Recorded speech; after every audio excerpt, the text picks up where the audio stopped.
Beneath the crowns, behind the portraits, and deep within royal veins, something was always wrong. They ruled empires but couldn't rule their own bodies. Fevers that never broke, wounds that never healed, minds that slipped like fog through fingers. This isn't just history. It's diagnosis denied, mystery unsolved, medicine baffled. 25 royals, 25 strange, unexplained deaths, and every one of them left behind a question mark. Welcome to the shadow side of monarchy, where power means nothing if the body says no. If you're already leaning in, hit that subscribe button. It helps more than you think. And trust me, we're just getting started. Let us know in the comments. Where in the world are you listening from and what time is it right now? Because whether it's midnight in Manchester or 3 a.m. in Manila, mysteries like these always hit harder after dark. 1. King Henry VI. It's not easy to explain the behavior of King Henry VI. Not then, and certainly not now. Born into a collapsing world and crowned as a baby, Henry's life was a long, slow unraveling. A gentle figure in a violent age, whose mind seemed to disobey reality more than politics ever did. But it wasn't his policies or his piety that confounded his court. It was the way he would disappear, while sitting upright, eyes wide open, into something between a trance and a tomb. The first signs came in 1453. Henry, still in his early 30s, suddenly stopped speaking. He didn't respond to his courtiers, didn't recognize his newborn son, didn't react to loud noises or pain. It wasn't sleep. It wasn't a coma. It was something else. He sat silently, breathing, eyes unfocused, for over a year. His physicians had no idea what to call it. His enemies called it divine punishment. His friends whispered darker theories, sorcery, possession, or madness disguised as sainthood. When he finally did emerge from the spell, months later, as if nothing had happened, he had no memory of the birth of his child. But this was only the beginning. Episodes returned, irregularly and inexplicably. His face would go slack, his limbs would stiffen, his voice would fade. Sometimes he'd shake violently in his sleep. Other times, he'd speak to no one for days, or laugh inappropriately at funerals. Court records are littered with euphemisms. An affliction of spirit, divine torpor, or, more ominously, His Majesty's absence of reason. Modern historians have taken a stab at it. Some say catatonic schizophrenia. Others point to bipolar disorder, epilepsy, or some form of inherited neurodegeneration. But none of the labels quite fit. His symptoms are too intermittent, too theatrical, too selective. He could recite scripture flawlessly while forgetting how to eat. He'd drift off during council sessions but come alive when hearing Gregorian chants. Even today, no diagnosis accounts for all of it, especially not the parts where he seemed eerily aware of his unawareness. His political enemies, of course, had no use for medical nuance. During the Wars of the Roses, his mental fragility became a national liability. Power slipped from his hands like water. The Duke of York, who may or may not have been eyeing the throne like a man stares at a loaded plate, declared the king unfit. Parliament agreed. For a time, Henry was king in name only, a ghost presiding over the banquet hall. And yet, even at his lowest, exiled, imprisoned, half-forgotten, Henry remained oddly serene, as if being detached from the world was a kind of freedom, not a curse. Visitors to his cell claimed he prayed constantly and smiled without cause, a man hollowed out by divine silence or protected by it, depending on how you see it. He died officially of melancholy and weariness. Unofficially, probably murder. After the Battle of Tewkesbury in 1471, his enemies had no further use for him. He was found dead in the Tower of London. His skull showed signs of trauma, but that was inconvenient. So they buried the question and called it natural decline. After all, isn't madness its own kind of terminal disease? But the real question isn't how Henry died. It's what exactly he was suffering from, and why no one since has managed to explain it. A king who vanished into his own mind over and over, with no warning and no pattern, who governed faintly from the threshold of consciousness, and whose affliction, if you could call it that, somehow preserved him through civil war, betrayal, and catastrophic loss.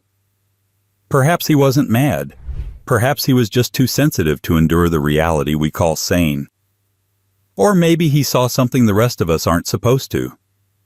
Speaking of rulers who saw too much, felt too much, and possibly poisoned themselves in the process, the next royal died drenched in paranoia, tremors, and something even more unsettling: blue lips, too. King James VI and I. James VI of Scotland, later James I of England, had a reputation for brilliance, verbosity, and an oddly theatrical fear of death. He was the kind of monarch who could argue theology with bishops in the morning, lecture courtiers about witchcraft after lunch, and then collapse into a fit of trembling just before supper. He ruled over both England and Scotland, united two kingdoms, and allegedly invented the modern idea of the divine right of kings. Yet for all his intellectual vanity, his own body seemed to treat him as a theological experiment, a fragile, unpredictable proof that even a divinely anointed monarch could be at war with his own flesh. From an early age, James's health read like a catalogue of contradictions. He was both frail and excitable, both sharp and erratic. His hands shook, his legs spasmed, and he experienced what witnesses called unnatural palpitations of the heart. He would burst into fits of laughter or rage, followed by moments of near paralysis. Sometimes he'd drift into incoherent rambling. Other times he'd become so anxious that courtiers had to hold his hands still just to keep him from trembling apart. His letters are full of self-deprecating remarks about his cruel disease and accursed humors, though he never dared name it. Naming, after all, gave power, and he already believed his body was possessed by something beyond medicine. At court, James was surrounded by physicians, some competent, some more alchemist than doctor. Their treatments ranged from herbal tonics to mercury salts. One particularly zealous doctor recommended applying pigeon entrails to his head to draw out the vapors. Another insisted he bathe in wine. None of it helped. His mysterious spells only deepened with age. Tremors turned to convulsions. Sudden rashes bloomed and disappeared overnight. He'd feel his body burning, then freezing. And, perhaps most disturbingly, he began to hear things. Phantom sounds that came and went like whispers through the palace walls. Modern historians have offered a spectrum of theories. Some say porphyria, the same genetic metabolic disorder often linked to his descendant George III. Porphyria can cause pain, hallucinations, and purple-tinged urine, a symptom James's chamber attendants recorded with unnerving detail. Others suspect mercury poisoning, the side effect of a lifetime spent consuming toxic medicines prescribed to purify his humors. There's also the possibility of chronic lead exposure from his wine goblets, or an autoimmune nerve disease that caused his trembling. But even with all our modern vocabulary, the pattern doesn't quite align. There's something elusive in the rhythm of his suffering, as though the illness itself changed its rules depending on who was watching.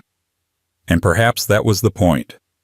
James was terrified of being seen as weak, yet obsessed with explaining his weakness in divine terms.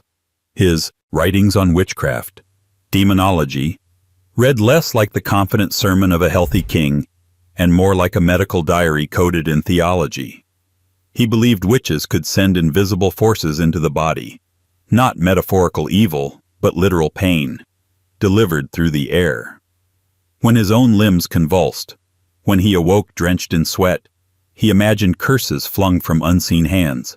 He even blamed his ailments on dark plots by his enemies, spiritual warfare disguised as fever.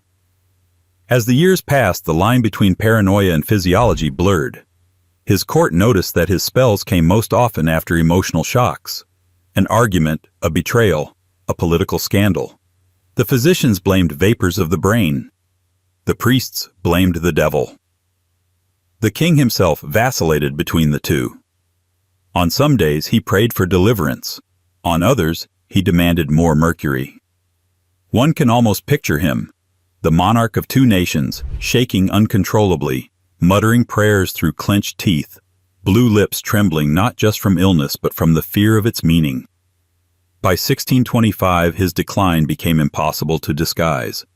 His skin yellowed, his gait faltered, his breath came in stuttering bursts, punctuated by sudden fits of coughing that left him gasping. Servants described his face turning dusky, almost bluish, a detail historians later connected with hypoxia or poisoning. In his final weeks he was alternately delirious and eerily lucid, quoting scripture in one moment and accusing shadows of conspiracy the next. Then, on a cold March night, he reportedly told his attendants he felt cold fire within his veins. Hours later, he was dead. The official cause was tertian ague, an Elizabethan euphemism for a fever doctors didn't understand. Unofficially, his autopsy revealed inflamed organs and traces of mercury in his tissues. Yet even those findings only deepened the puzzle. The king had been poisoning himself. But to what end? To cure the disease, or to prove it was never natural to begin with? The irony is too perfect. James spent his life denouncing witches while slowly alchemizing himself to death, a man haunted by invisible forces of his own making. His body became the battlefield for a war he imagined between God and witchcraft, fought in the bloodstream. And perhaps that's the most fitting image of all. A king who united two crowns but could never unite his mind and body, dying not from a single sickness, but from the terrifying suspicion that he was the sickness itself. He left behind a kingdom uneasy with reason and haunted by superstition, and a successor who would soon discover that royal bloodlines carry more than crowns.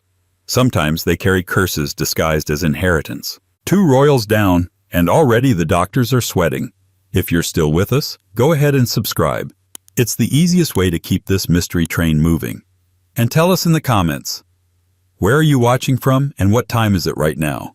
Because let's be honest, stories like these always find the right audience after midnight. 3. Queen Mary. Eye of England. Mary Tudor's reign was short, but her illnesses were legendary. In an age when monarchs were symbols of divine vitality, she became an emblem of frailty. A ruler whose body was both her political downfall and her greatest unsolved mystery. Even before she earned the nickname Bloody Mary, her enemies whispered about her strange health. They called her moody, pale, and melancholic, prone to fainting and inexplicable bouts of swelling. Her physicians recorded an endless procession of ailments: dizziness, nausea, burning fevers, and most of all, the 2 phantom pregnancies that would come to define her life and baffle medical historians centuries later. It began with hope. In 1554, a year after her coronation, Mary announced she was with child.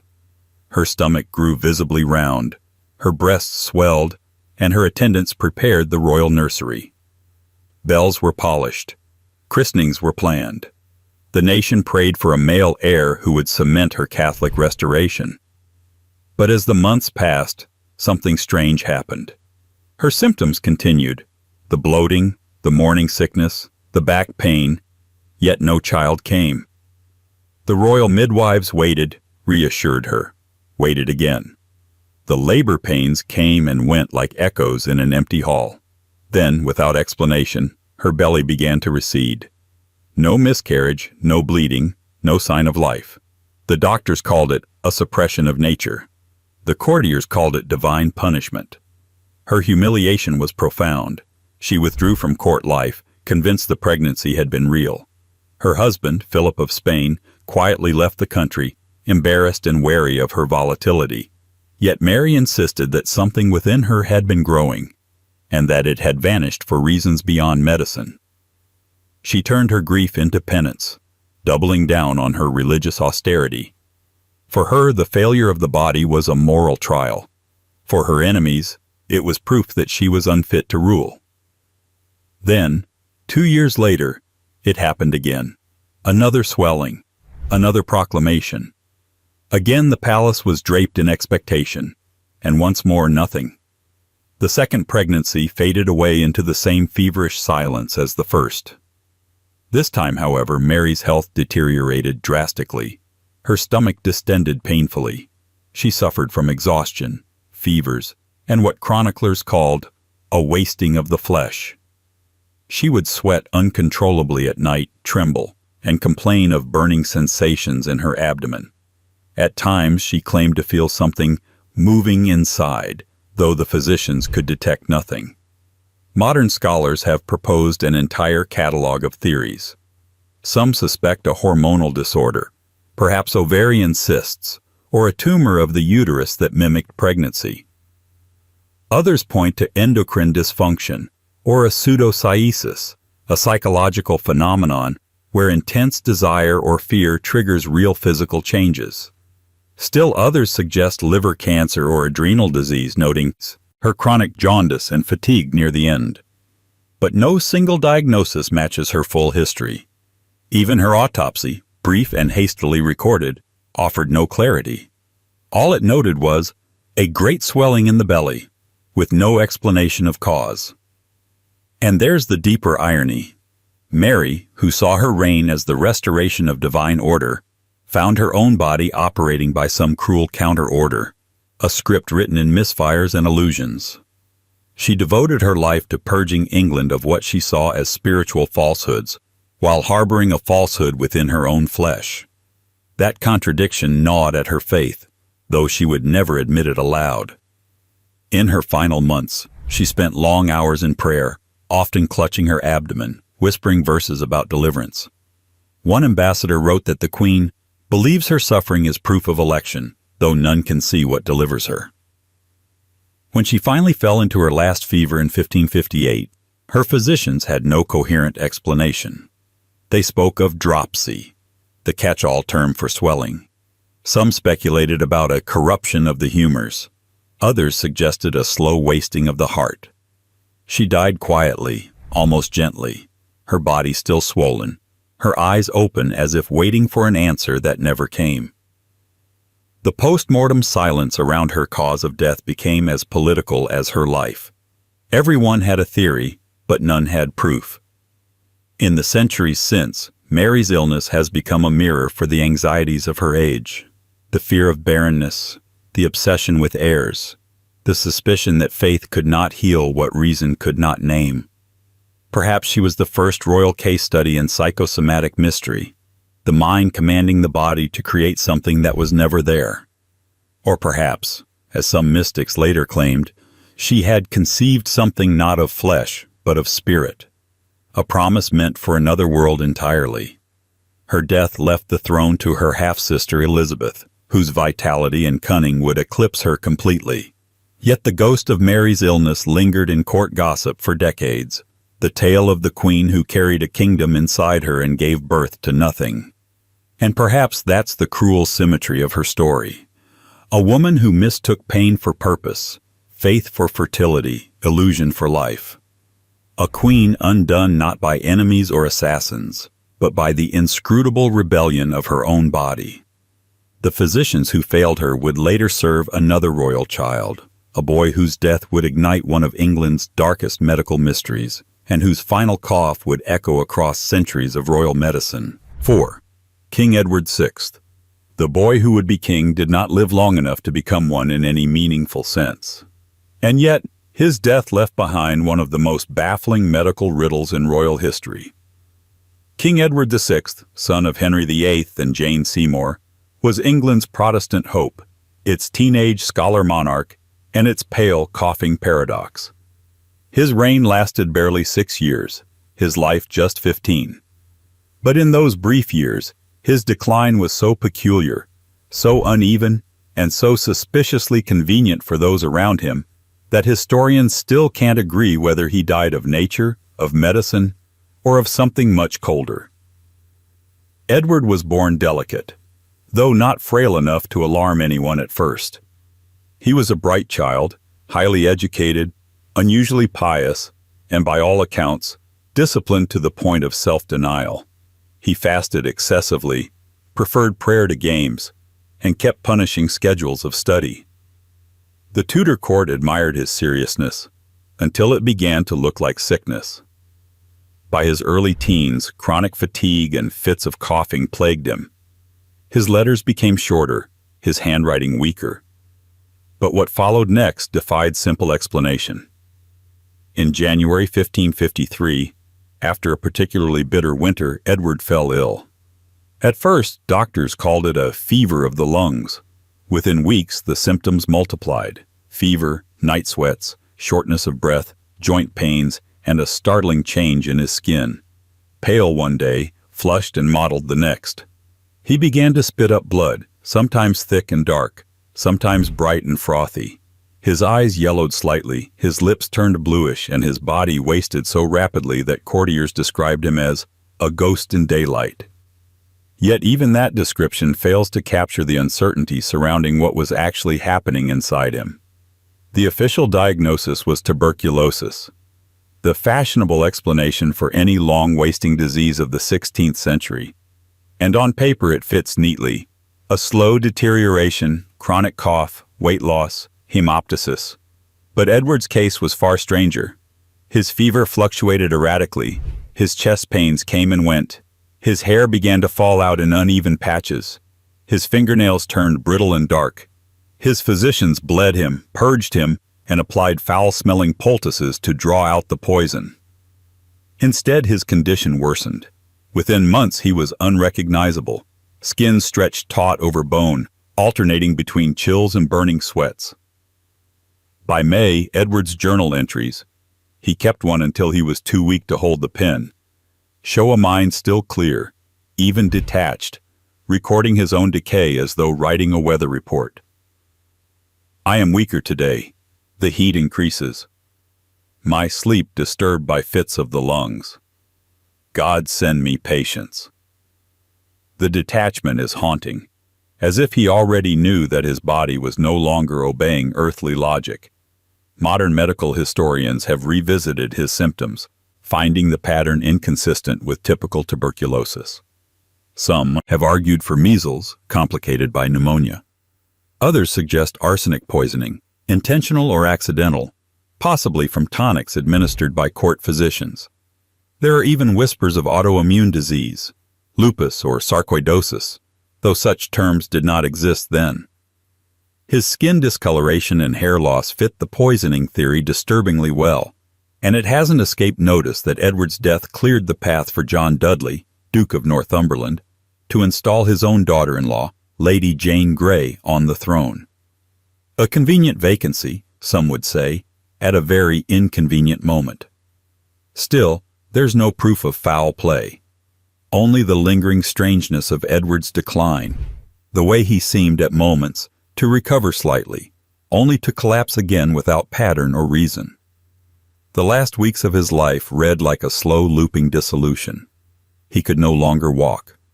His speech grew slurred, his eyes dimmed, yet he remained lucid, insisting that his illness was a trial, not a punishment.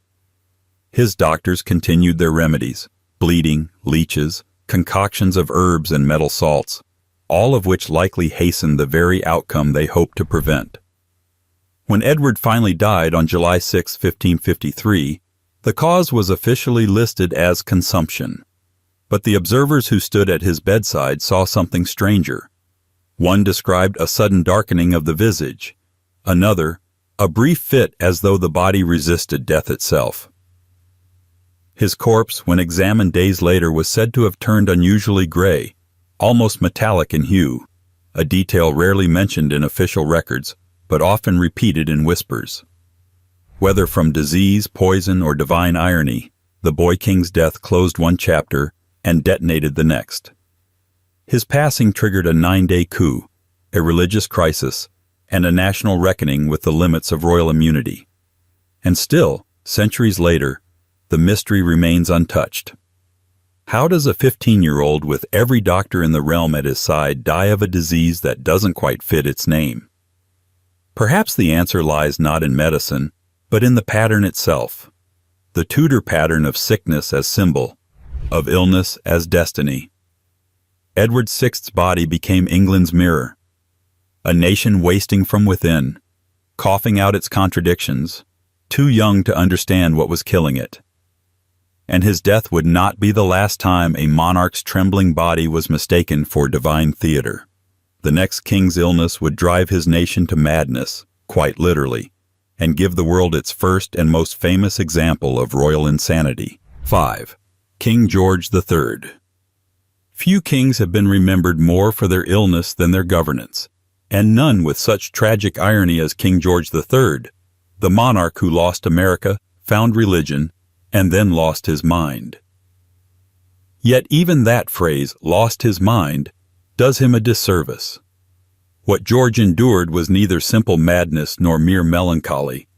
It was something far stranger, a cyclic, unpredictable illness that left his physicians as bewildered as his subjects. They called it derangement, nervous disorder, and later, the royal malady. But none of these labels ever explained what truly happened to him, or why his symptoms defied every category medicine could invent. At first, it came in whispers. The king, they said, had begun to talk too much. Letters written in long, rambling sentences, punctuated with underlined words and theological digressions. A man once meticulous in speech became a torrent of language. He repeated himself. He laughed at nothing. He wept at everything. And then came the sleeplessness. Days without rest, pacing endlessly through Windsor Castle, muttering prayers and apologies to no one in particular. His attendants described him as anxious beyond measure, his body trembling, his face flushed, his eyes unfocused, yet strangely bright. In his early years, the episodes were short and rare. But by the 1780s, the pattern deepened into something darker. George would swing from frantic energy to profound exhaustion. He complained of burning pains in the belly, sudden weakness in his limbs, and a peculiar discoloration of the skin. During one episode, he told his physician that even his urine had turned blue. Modern readers often dismiss this as metaphor, but in fact several attendants recorded the same thing. The king's urine was indeed tinged with a bluish hue, a clue that would one day ignite a centuries-long debate over his true condition.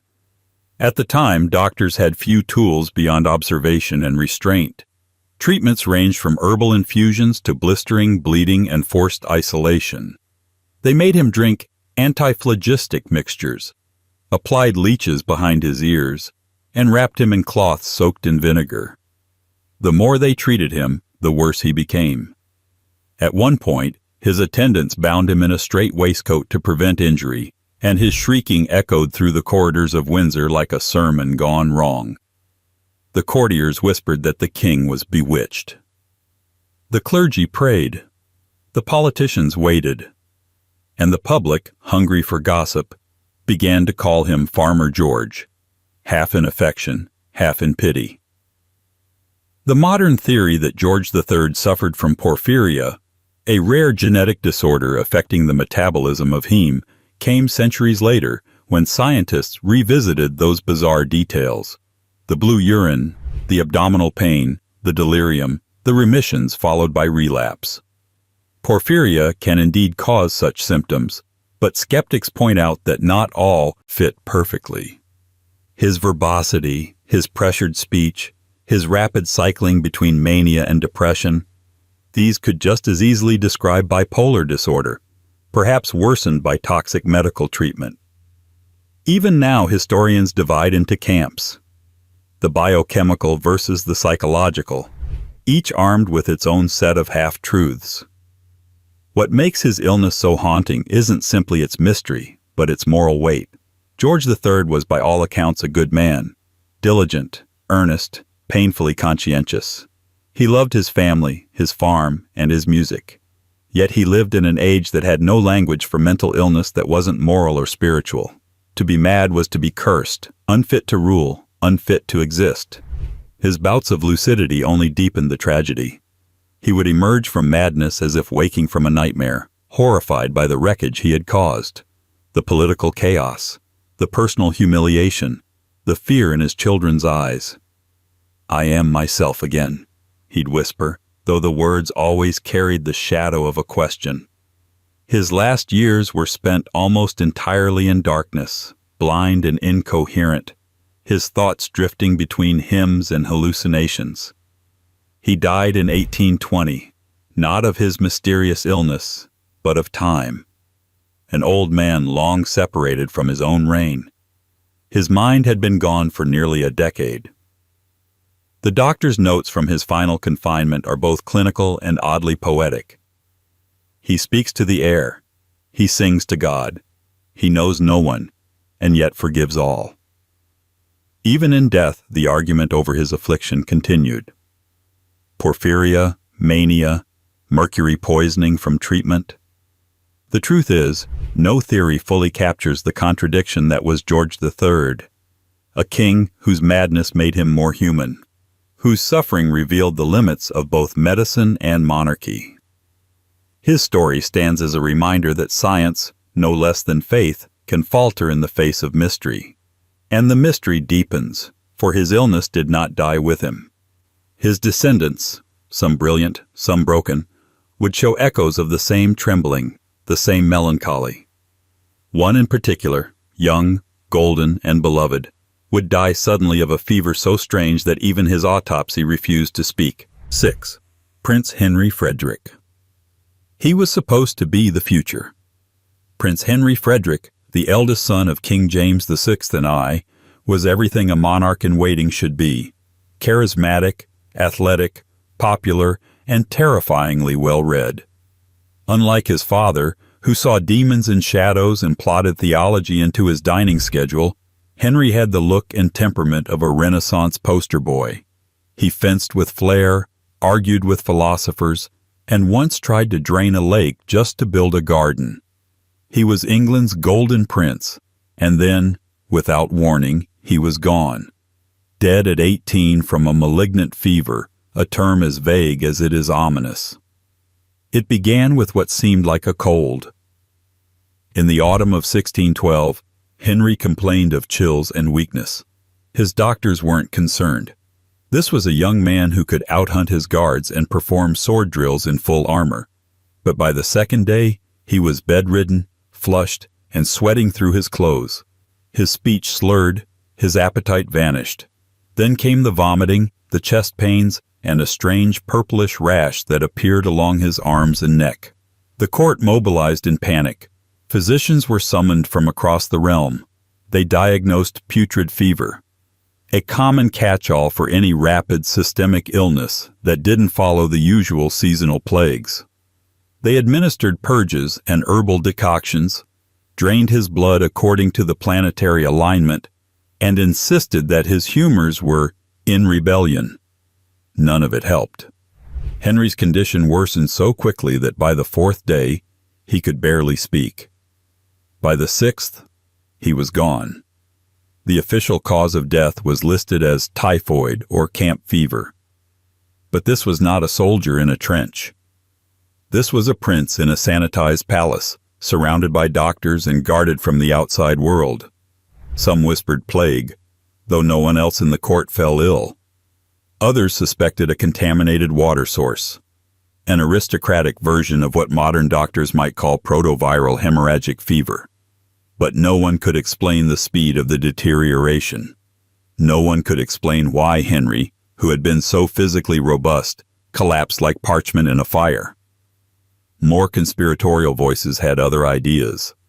Poison was whispered almost immediately. Henry had enemies, not least among those who found his Protestant fervor unsettling. His political views leaned heavily toward military action, especially against Catholic powers in Europe. Some feared he would drag England into continental wars the kingdom couldn't afford.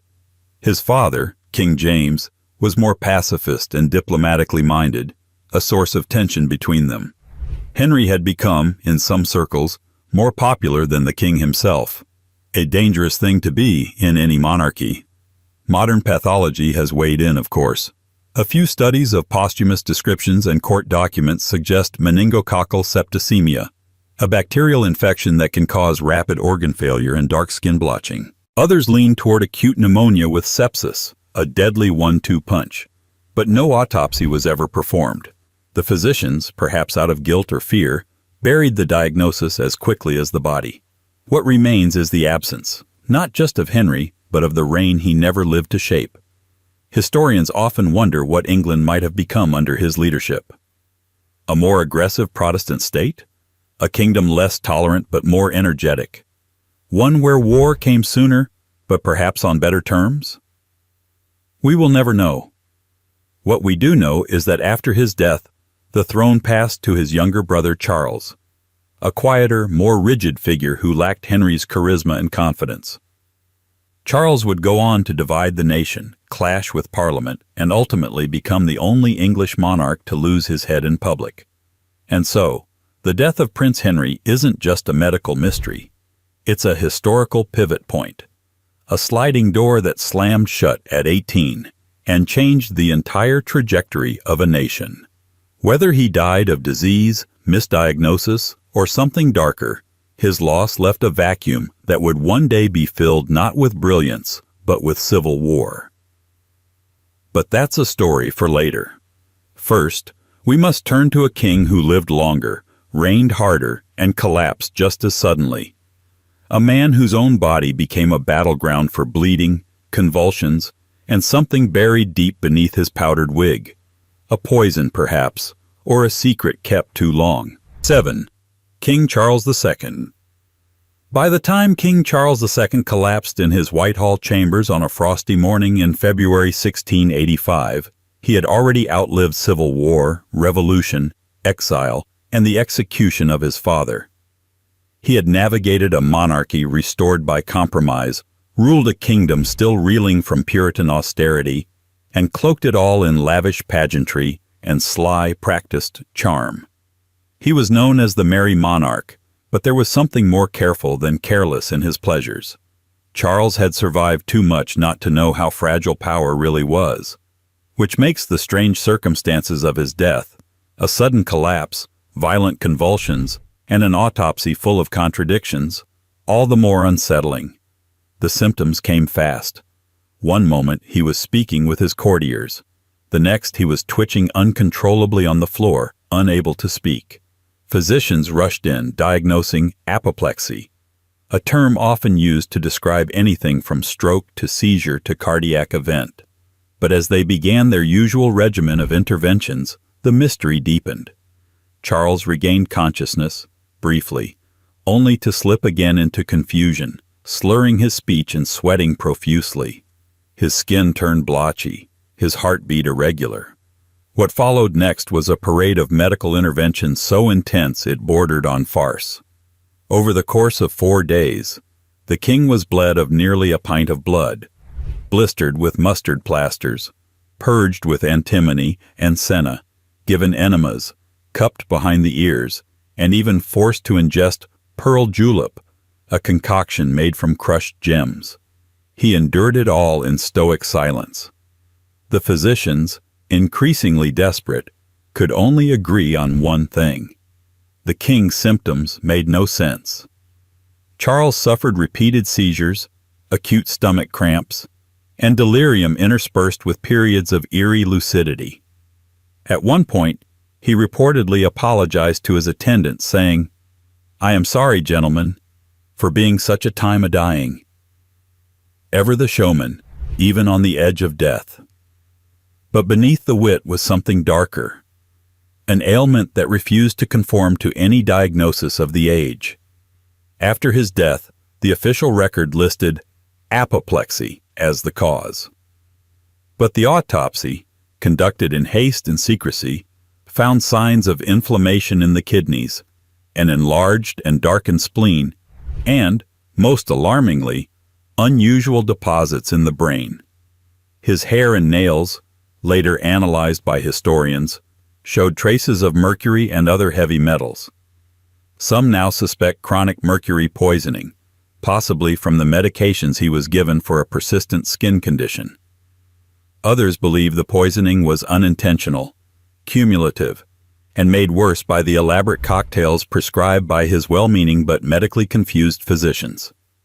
And then there's the quieter theory, that Charles II was slowly, methodically poisoned over time, perhaps by someone within his court. It's a popular idea in conspiracy circles, but even sober historians admit that the levels of mercury in his system far exceeded what even 17th century doctors typically administered. If it wasn't treason, it was at the very least medical incompetence on a royal scale. Still, Charles's death reads less like a murder mystery and more like a medical tragedy. A man caught between two worlds, ruled by superstition on one side and emergent science on the other.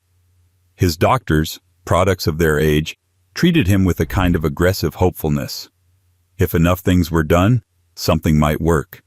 And in a way, that desperation mirrors the broader theme of Charles's reign. A balancing act between tradition and change, ceremony and chaos. He had held his kingdom together with charm and compromise, but not even the crown could protect him from the mysterious undoing of his own body. A monarch who had restored a nation, only to be undone by an illness no one could name and treatments no one dared question.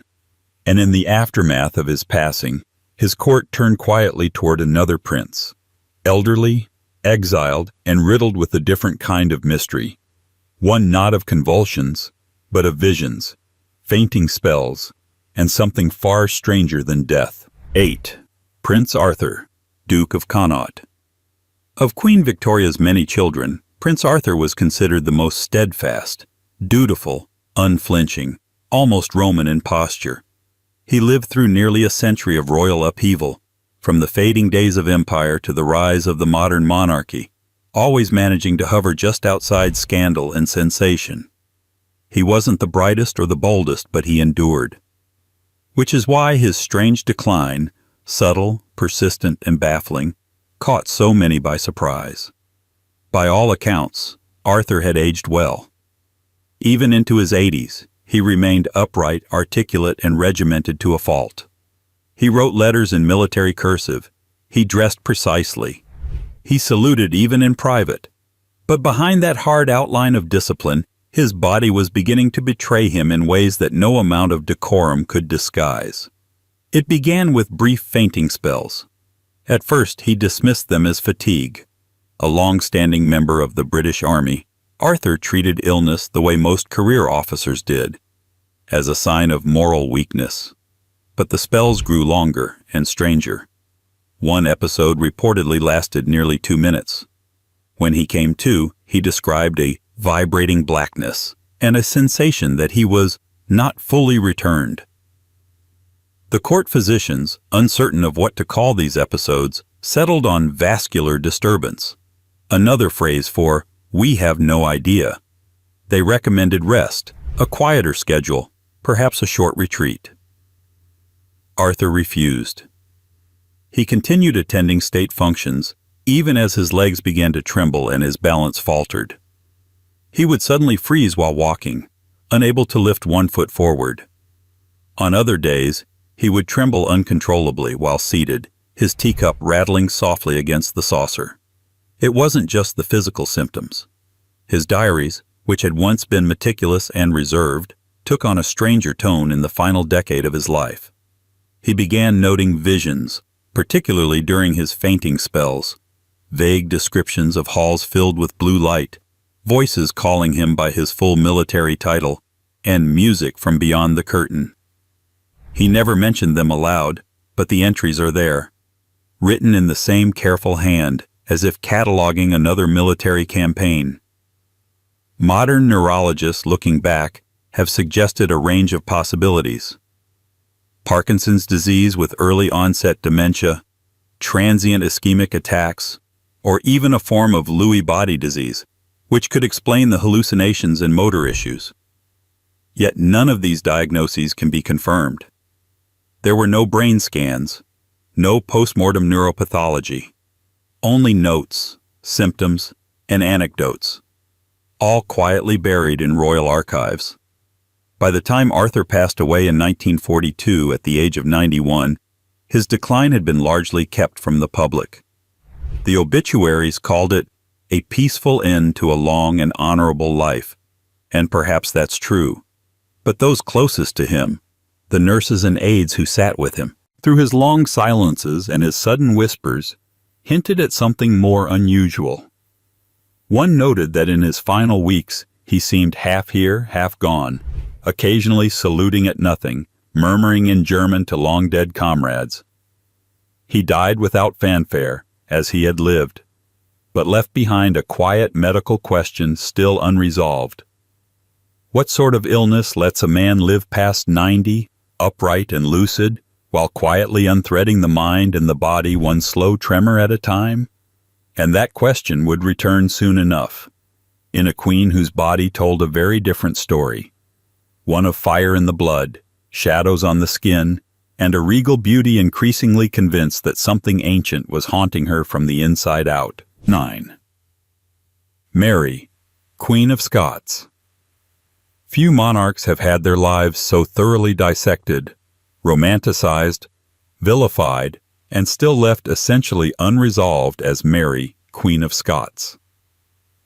Known for her tragic beauty, political naivety, and poetic demise, Mary is remembered as the Catholic cousin of Queen Elizabeth I, the mother of a future king, and a woman whose life was marked by betrayal. But beneath the tangled politics and dramatic imprisonments lies a quieter mystery, one of chronic illness, unexplained physical deterioration, and pain that followed her long before her imprisonment or execution. Mary's early life gave few clues to what would follow. She was tall, athletic, and strikingly attractive, with a French education and a royal pedigree strong enough to threaten half the crowned heads of Europe. But by her late 20s, during the collapse of her marriage to Lord Darnley and the uprising that would drive her into English custody, she began to suffer from strange recurring ailments. Reports described her as weakened, often bedridden, and subject to fits of fatigue that would leave her unable to rise for days.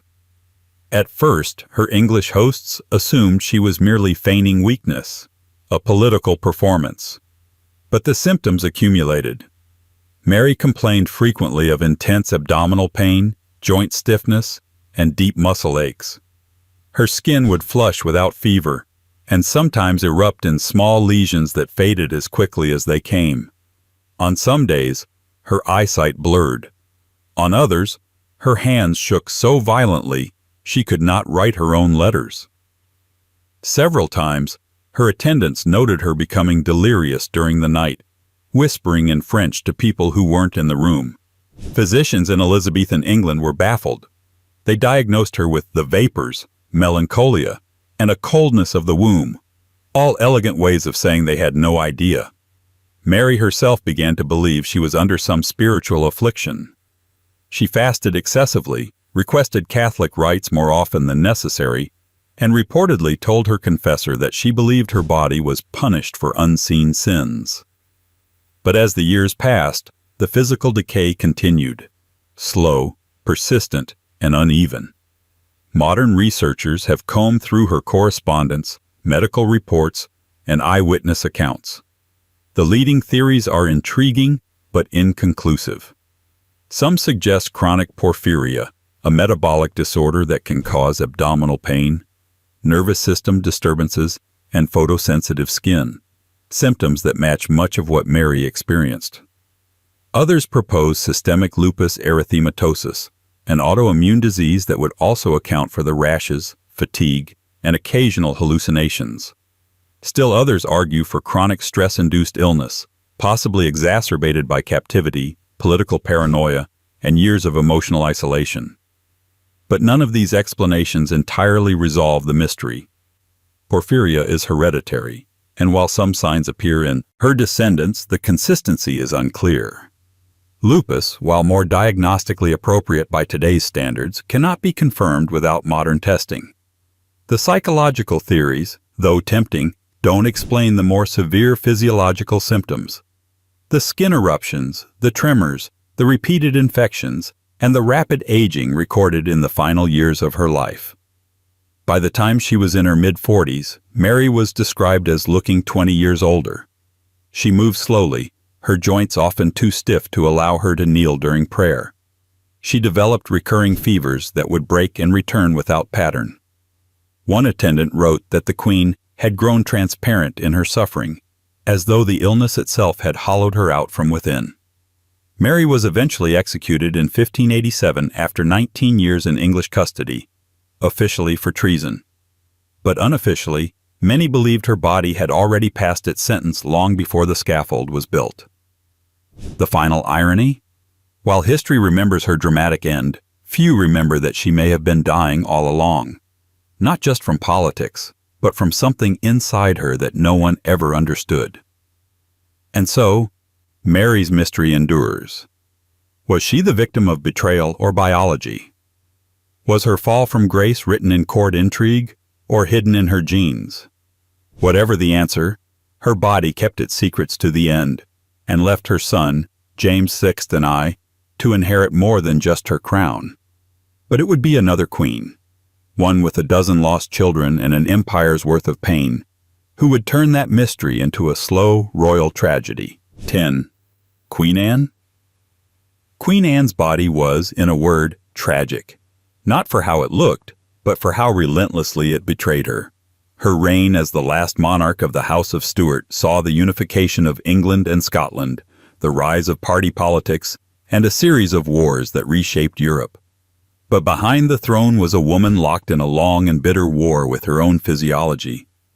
A queen whose life was defined less by what she ruled and more by what her body refused to do. Stay whole, stay healthy, and most of all, stay fertile. Anne had 17 pregnancies. Only one child lived past infancy. None survived to adulthood. The details of these losses are well documented and disturbingly repetitive. Miscarriages, stillbirths, infants who died within days or months. Her body became a revolving door of brief hopes and brutal endings. Court physicians called it womb weakness. The palace whispered of curses, but the physical toll went far beyond reproductive heartbreak. From her 20s onward, Anne suffered from chronic swelling in her limbs and abdomen.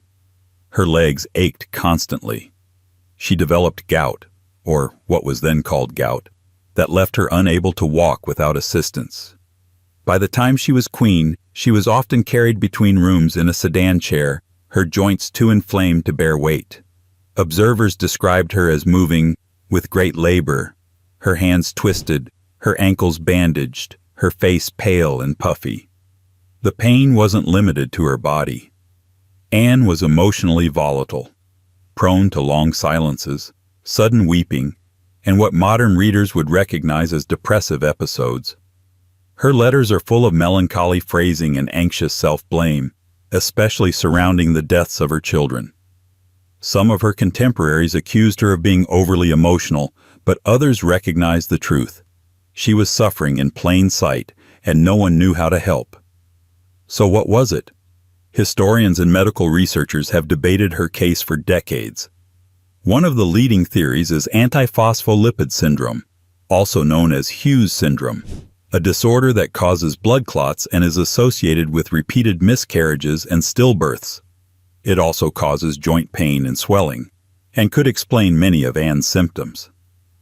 Another theory points to systemic lupus erythematosus, an autoimmune condition that overlaps with Hughes syndrome and often presents with similar reproductive and musculoskeletal complications.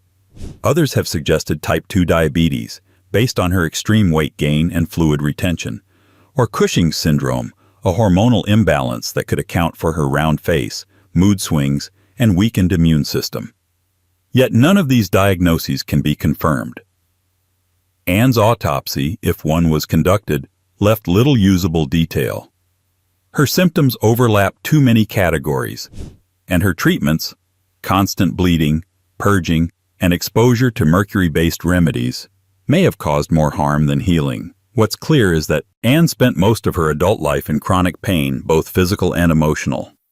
Her political decisions were often viewed through this lens. Her reliance on close female confidants, her resistance to confrontation, her slow deliberation. It wasn't indecision. It was exhaustion. Her body left her fighting wars on two fronts, one against foreign powers and one inside her own blood. By the time of her death in 1714, Anne had outlived all of her children. She was 49 years old and looked 20 years older. Her final days were marked by extreme swelling, breathlessness, and fatigue. The official cause of death was suppression of the spirits, a vague term that essentially meant everything had failed. And in a way, it had. Her body, her legacy, her bloodline, all had broken down under the weight of a mysterious illness that medicine still hasn't fully named. Anne ruled an empire, but her body ruled her, and though her name appears in history books alongside treaties and battles, her true struggle was never on the battlefield. It was inside the skin, in the silence, in the places no crown could reach. And yet, even as her bloodline faded, her legacy of unexplained suffering would find new expression in another child of monarchy, a boy of tender age, cheerful disposition, and one final fatal encounter with medicine's sharpest edge. 11. Prince Octavius. He was the 8th son of King George III, and by most accounts, the most adored.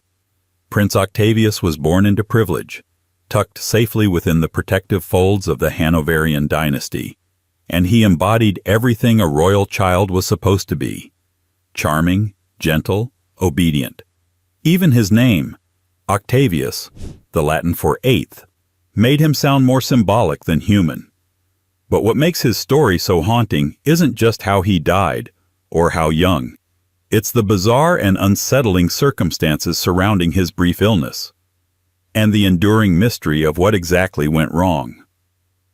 Octavius was just 4 years old when he died. He had been a healthy child, lively and affectionate, a favorite of his father, who once said, "There will be no heaven for me if Octavius is not there." That kind of tenderness was rare for George III, who ruled with measured decorum and tended to be more reserved with his other children. But Octavius had a particular gentleness about him. He was quiet, polite, and in photographs and paintings, of which there are surprisingly many, he appears to glow with the cherubic health that should have guaranteed a long life. And yet, in 1783, Octavius fell suddenly ill following a routine smallpox inoculation, a medical procedure that was, by then, widely practiced among the royal family. In fact, Octavius's siblings had undergone the same inoculation without serious incident. At the time, this form of immunization involved introducing a small amount of live virus into the skin in order to build resistance, a risky but generally effective procedure. Doctors had refined the method over the years, and although it still caused mild illness, it was no longer seen as particularly dangerous. Until Octavius. Shortly after his inoculation, he developed a fever. His skin became inflamed. He complained of abdominal pain and weakness. For a time, he seemed to recover, but then he worsened. His energy vanished. He stopped speaking. His complexion turned pale, his eyes heavy. On May 3rd, less than a month after the procedure, he died. The official explanation was that he had suffered an adverse reaction to the smallpox inoculation. But even at the time, doctors were puzzled. The symptoms didn't entirely match smallpox. He hadn't developed the characteristic pustules or the intense respiratory distress seen in severe cases. Instead, his death resembled something more like a systemic autoimmune collapse, his body shutting itself down in slow, deliberate confusion. Modern speculation has been wide-ranging. Some propose that he had a rare immune disorder, something undiagnosed and hereditary, perhaps a form of autoimmune enteritis, where the body attacks its own gut lining, leading to rapid deterioration after exposure to infection. Others suggest vaccine-related encephalitis, though Octavius displayed no clear signs of neurological inflammation. There is even the suggestion of a mitochondrial disease, which can cause sudden energy loss and organ failure in young children. Yet, as always with these historical cases, there's no way to prove it. What gives the story its sting is the emotional fallout. George III was devastated. He reportedly wept uncontrollably when he was told and refused to speak for hours. In a letter later that year he wrote, "I have lost my little angel. Nothing of earth remains in him now." The king's subsequent mental health decline, which would famously manifest in his own mysterious illness, is sometimes dated to this moment, or at least catalyzed by it. And here the mystery deepens into something more philosophical. If Octavius did die from a rare genetic condition, what does that say about the royal bloodline? If his death was a random reaction to an emerging science, then was it progress or sacrifice? Was the procedure at fault, or was his body waiting for the smallest excuse to unravel? We'll never know. His small coffin, draped in black and gold, was carried to Westminster Abbey with quiet ceremony. But the real drama of his passing, a child felled not by war, accident, or neglect, but by an act meant to protect him, continues to echo in the history of royal medicine. And it wouldn't be the last time a prince's death came not from violence, but from something unseen, a faint, inherited flaw deep in the blood, waiting for a moment of impact. The next royal would suffer his own collapse too, but this time from a fall so minor it shouldn't have mattered, except that his blood refused to stop. 12. Prince Leopold, Duke of Albany. If Prince Leopold of Albany had been born a commoner, he likely would have lived longer, or, at the very least, differently. As the youngest son of Queen Victoria, he came into the world in 1853 under the looming shadow of inheritance. But not just the inheritance of land, title, or duty. What Leopold inherited was something far more treacherous, a flaw in the blood, passed quietly from his mother, that would define his life and eventually end it, all without ever being fully understood. Leopold was intelligent, refined, and strikingly modern in temperament. He loved literature, music, and intellectual discussion. He moved through life with the gentleness of someone who had long ago made peace with his own fragility. That's not to say he was weak in spirit, quite the opposite. He studied at Oxford, was a vocal advocate for the arts, and even served as unofficial private secretary to his mother. But his body was another matter entirely. From childhood, Leopold suffered from spontaneous bruising, joint swelling, and bleeding episodes that often came without warning. Even small knocks would leave him in pain for days. Doctors eventually identified the likely cause as hemophilia, a condition in which the blood does not clot properly. At the time, this diagnosis was only vaguely understood. The term itself was barely entering common medical vocabulary. All the royal family really knew was that any injury, no matter how minor, could be catastrophic. Despite his condition, Leopold did not live as an invalid. He traveled, worked, and insisted on participating in court life. But there were signs that his illness ran deeper than just hemophilia. Friends and aides noted that he sometimes suffered from what they called fainting fits, periods of confusion, weakness in his limbs, and slurred speech. There were also suggestions of chronic headaches and periods of intense fatigue, symptoms that don't entirely align with classical hemophilia, but might point to a broader neurological component, or even a second, undiagnosed disorder. In 1884, while visiting the south of France for his health, Leopold slipped on a tiled floor. The fall seemed minor. He struck his knee and his head, but was conscious afterward. A physician was called. At first, there was no panic, but within hours, the swelling in his joints worsened, and he began to show signs of internal bleeding. His condition deteriorated overnight. By morning, he was dead. He was 30 years old. The official cause was a cerebral hemorrhage, bleeding in the brain, likely caused or worsened by his hemophilia. But questions lingered. Why had such a small fall triggered such a severe reaction? And what about the earlier neurological symptoms, the fainting, the tremors? Some medical historians suggest Leopold may have had a compound bleeding disorder, or a clotting disorder accompanied by mild epilepsy.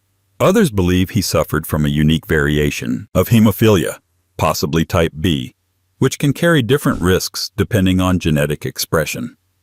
And then, of course, there's the wider question: how did this blood disorder find its way into the royal family? It was later determined that Queen Victoria was a carrier of hemophilia, a mutation likely originating spontaneously with her.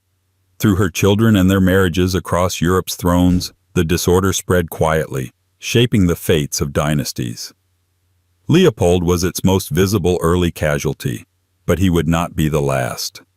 Leopold's death was quiet, clinical, almost deceptively mundane. A slip, a bruise, a funeral. But beneath that simplicity lies a medical mystery still not fully unraveled. The way a single mutation could bend the course of royal history, not by assassination or war, but by turning the soft machinery of the body against itself. And the next king in our story, while not a known hemophiliac, would also be betrayed by something unseen. A fall, a cough, a slow wasting that defied every physician's best guess. He ruled a divided kingdom and died with no clear cause. As with so many royals before him, the symptoms made headlines. The truth never did. 13. King William III. King William III was not known for his warmth. His reign was one of grim necessity, forged in revolution, sustained by war, and bound together by treaties written in suspicion and sealed in cold pragmatism. He was cautious, calculating, and physically slight, more soldier than statesman, more tactician than king. Yet for all his political resilience, his body was a quieter battlefield, one that slowly, insidiously, betrayed him. And by the end, it wasn't enemy forces or political rebellion that took him down. It was something stranger, something his doctors couldn't even name. William was never particularly robust. From the time he arrived from the Netherlands to take the English crown in the Glorious Revolution of 1688, observers noted his thin frame and pale complexion. He walked stiffly, coughed frequently, and often looked as though he'd rather be anywhere but the throne. Yet despite his appearance, he was known for enduring pain without complaint. He rode in freezing rain, led troops on muddy battlefields, and often refused treatment for his persistent coughs and fevers. It was that same stoicism that made the first signs of his final illness easy to miss. In early 1702, after a minor riding accident, a stumble, nothing dramatic, William suffered a break in his collarbone. He recovered slowly, but something didn't seem quite right. He began coughing more frequently, his energy dipped, his appetite disappeared. Within weeks he appeared gaunt and exhausted, and his cough, far from fading, deepened into something almost rhythmic, a dry, wheezing echo that followed him down palace corridors. Doctors were summoned, of course. They diagnosed a respiratory infection and prescribed rest, warm wine, and the usual assortment of powders and bloodletting. But William's condition continued to decline. His breathing became labored. His skin began to pale further, his weight dropped, and he experienced recurring night sweats. Worse still, his legs began to swell, a sign of fluid retention, possibly heart failure, or a more systemic infection. Then came the wasting.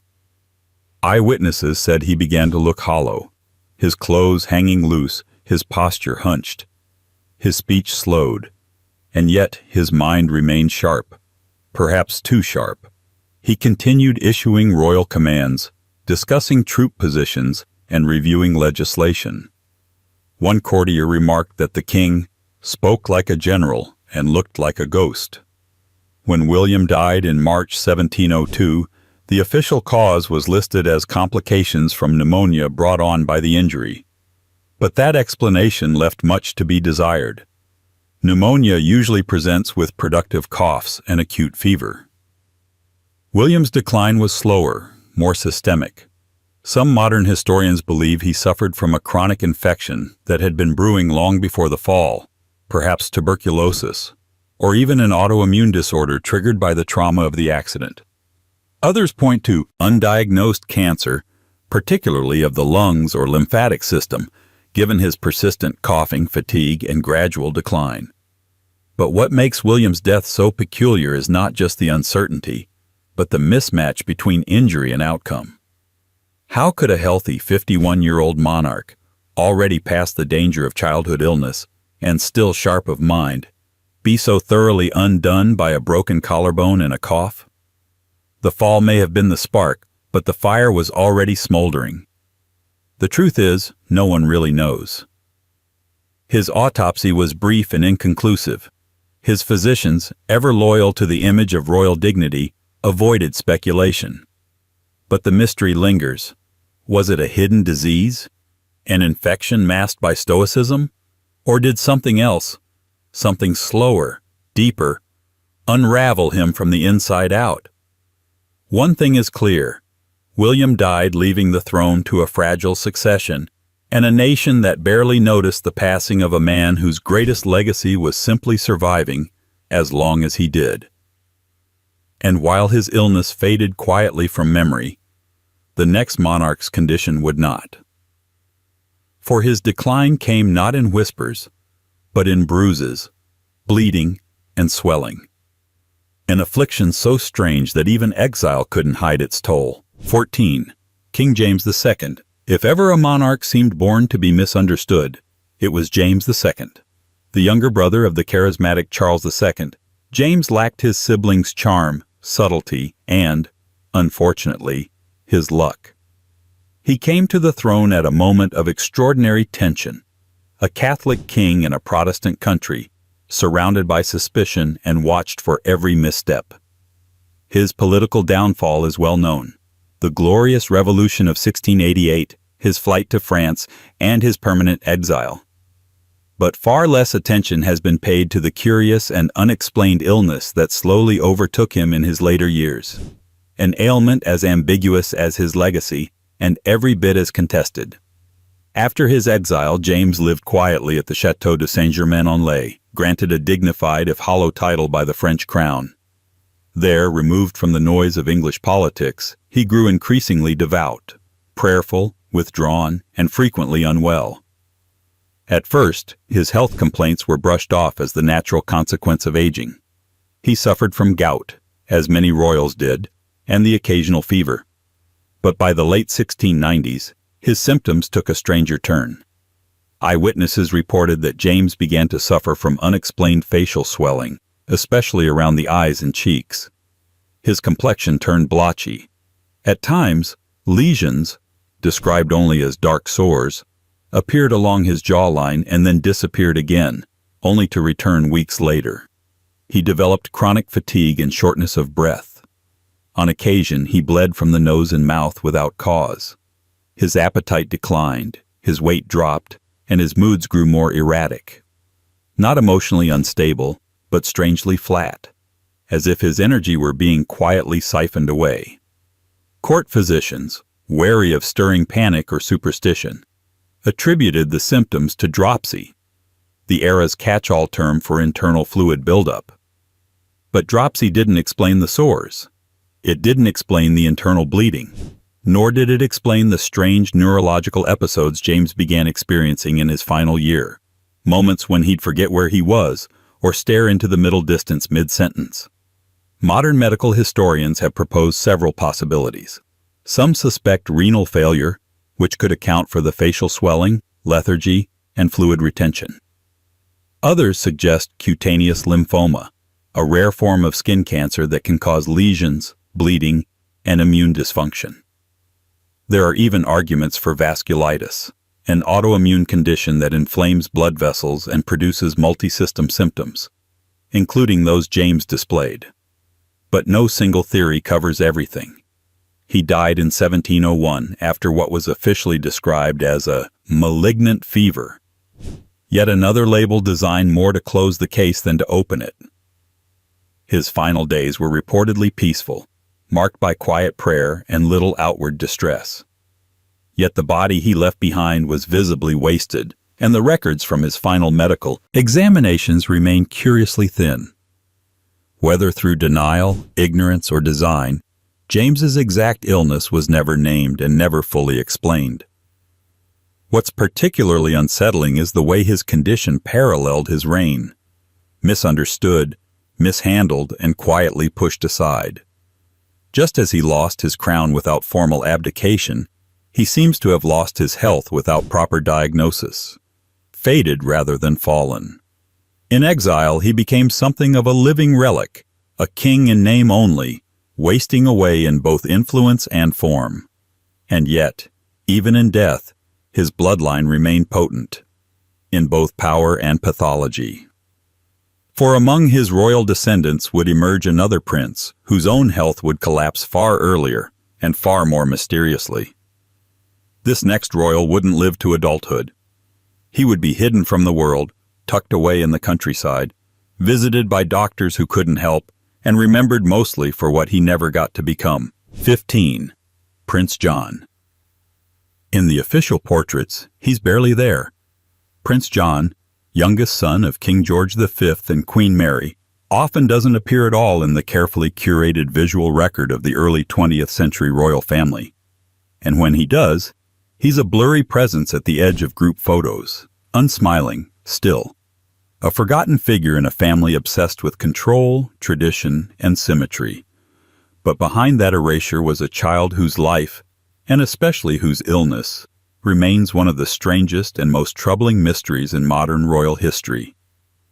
Born in 1905, John was by all appearances a healthy baby. He was the sixth child of the royal couple and enjoyed the privileges of a prince.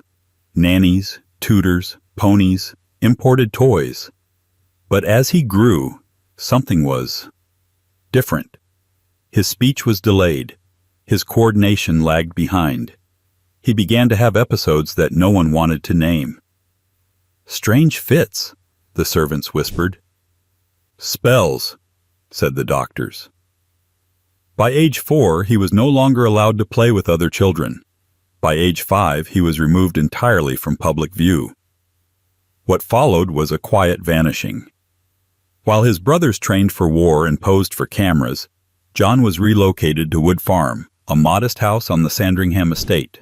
There, under the care of a nurse and a small staff, he lived out the rest of his brief life, increasingly isolated, medically monitored, and hidden from public knowledge.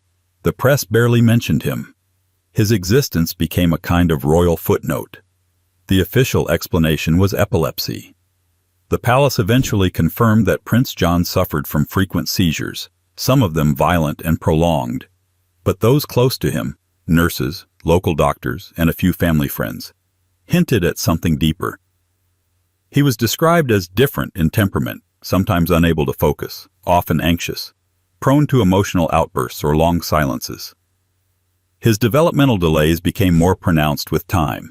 Some suspected intellectual disability, though that term was not officially used. Modern speculation has focused on Dravet syndrome, a rare and severe form of epilepsy that begins in infancy and worsens over time. It fits many of John's symptoms: frequent, hard-to-control seizures, developmental regression, sensitivity to fever, and a high risk of sudden death. Others have suggested autism spectrum disorder with comorbid epilepsy, especially given his reported social withdrawal and difficulty with language. But no diagnosis was ever formally recorded, and after his death, few details were preserved. John died in 1919 at the age of 13 after a seizure described as severe and prolonged. A letter from Queen Mary to a friend described the event as a great mercy and said that his death had been expected for some time. George V reportedly said little, but later remarked, "It is a good thing he is at peace." That sentence has echoed uneasily through royal biographies ever since. Because what makes Prince John's case so haunting is not just the medical mystery, though that too lingers. It's the deliberate quietness. The way a child born into one of the most visible families in the world could be removed so completely from its narrative. His illness made him invisible. His difference made him expendable. His death, in some ways, seemed to come as a relief. But even forgotten stories leave footprints. Prince John's life has since been revisited in documentaries, novels, and quiet historical reckonings. And still, his condition remains undiagnosed. A prince whose body resisted the rules of his bloodline, whose brain followed a rhythm no crown could fix. And yet, The tragedy of Prince John wouldn't be the last time a royal girl, bright, beloved, and far more visible, would also begin to drift into unexplainable illness.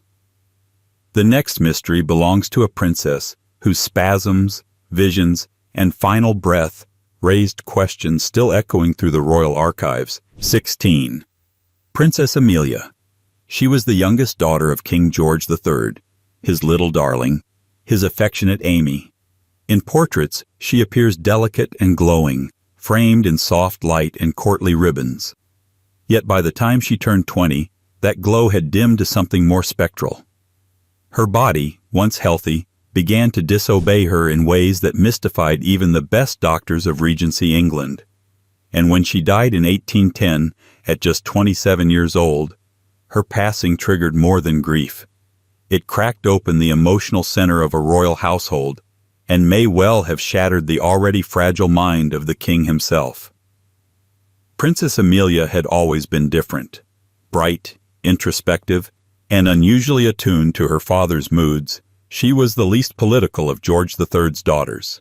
She had no real aspirations to rule, no hunger for court influence. What she wanted reportedly was quiet, gardens, music, and a simple life. But from her early 20s onward, quiet is exactly what she would lose, replaced instead by spasms, confusion, and a slow, stuttering decline that no one could explain. At first, the signs were subtle. She experienced fatigue, joint stiffness, and spells of dizziness. Her energy began to fluctuate. Then came the muscle spasms. Involuntary, often violent twitches in her arms and legs that left her exhausted and shaken. At times, her breathing became erratic, and she complained of chest tightness and burning sensations across her rib cage. There were moments of blurred vision, disorientation, and once, a temporary loss of speech that lasted nearly an hour. The royal physicians, caught off guard by the erratic nature of her symptoms, offered their usual lineup of 19th-century non-diagnoses: a weakness of constitution, female nervous disorder, a disturbance of the spirits. She was treated with the standard toolkit of the time: purgatives, tonics, bleeding, herbal infusions. None helped. In fact, some appeared to worsen her condition. Amelia began losing weight rapidly. Her complexion turned pale, and worst of all, her mental clarity began to slip. She would forget names, misplace objects, and occasionally respond to questions as if still living in a different day. Her letters from this period are heartbreaking in their optimism. "I feel certain," she wrote to a friend, "that I am meant to be well again, that this is a trial, not an end." But behind that cheerfulness was someone clearly terrified by her own body. In one note to her sister, she described a dream where her muscles turned to glass and shattered. It didn't feel like metaphor. The official cause of death was listed as tuberculosis, a diagnosis frequently handed down in the 1800s to explain prolonged wasting illness. But Amelia displayed few of the classic signs. No persistent cough, no blood in the lungs, no clear respiratory pattern. Modern theories have suggested a more complex picture. Some point to autoimmune disease, perhaps lupus or multiple sclerosis, both of which can cause neurological decline and muscle issues. Others suggest a rare form of epilepsy, compounded by misapplied treatments and poor understanding. There's also the possibility of mitochondrial disease, a genetic disorder affecting the body's ability to produce energy, which could account for her fatigue, spasms, and systemic failure. Yet, as always, there are gaps. No clear documentation, no post-mortem evidence, just symptoms and sorrow, and a family left stunned. Amelia's death devastated her father. Already prone to episodes of mental instability, George III fell into a state of deep depression and eventual madness shortly after she died.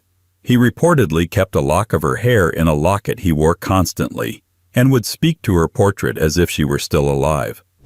Her absence became a haunting presence in his final years. And so, Amelia's death was more than a royal tragedy. It was a catalyst. A quiet collapse that reverberated through the halls of power and into the annals of royal medicine. a young woman's body, failing without cause, triggering a king's final descent. But hers was not the only royal mind to unravel under pressure. Another king, long before her time, had shown similar signs: strange fevers, bursts of fury, and a mind that dissolved long before his crown was ever threatened. 17. King Richard II. There are monarchs who go out with a bang, in war, in scandal, in glorious theatrical defeat. And then there's Richard II, a king whose legacy slipped sideways, lost between madness and mystery. He ruled England from the age of 10, governed through poetry and symbolism, and seemed to view the throne not as a job, but as a divine performance. His was not a reign of rationality, and neither, it seems, was his death. Officially, Richard died in captivity in 1400, deposed by his cousin Henry Bolingbroke, soon to be Henry IV. The traditional account is that he starved himself to death, grief-stricken and furious. A convenient ending, perhaps, but one that raises far more questions than it answers. Because long before he ever lost his throne, Richard was already showing signs of profound instability, physical, psychological, and possibly something deeper, something medical. Accounts from his later reign describe a king gripped by erratic energy. He would go days without eating, then suddenly indulge in elaborate feasts. He alternated between periods of eloquent calm and explosive rage. At times he seemed paranoid, ordering the executions of those closest to him for perceived disloyalty. At others, he was distant, melancholic, unreachable. Foreign diplomats noted his pale complexion and peculiar mannerisms. Some said he stared too long at people without speaking. Others claimed he laughed at nothing, sometimes in the middle of serious discussions.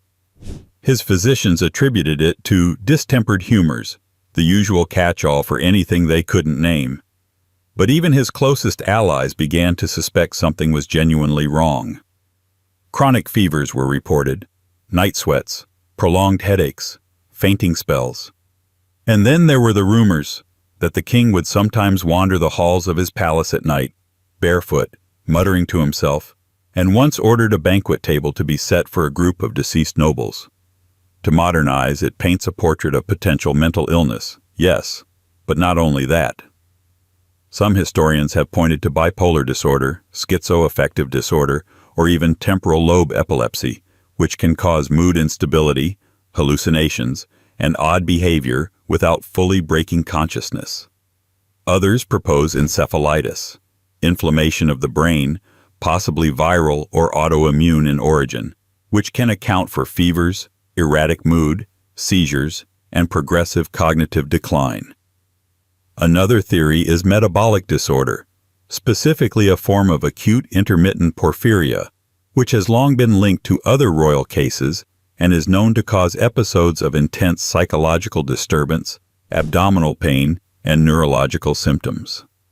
The condition can lie dormant for years and then flare under stress. Richard certainly had no shortage of that. What complicates the narrative is the suspicious nature of his final days. After his deposition, he was imprisoned in Pontefract Castle. The official story is that he refused food until he wasted away. But some chroniclers offer a more chaotic scene of fits, violent outbursts, and what they cryptically describe as a madness of the blood. His body was buried in secret. No public autopsy, no detailed record of what happened. Later, when Henry IV allowed the remains to be viewed, witnesses noted a thin, withered figure. But little else. Whether Richard died from self-starvation, illness, or something more violent is still debated. But even if starvation played a role, it likely wasn't the cause.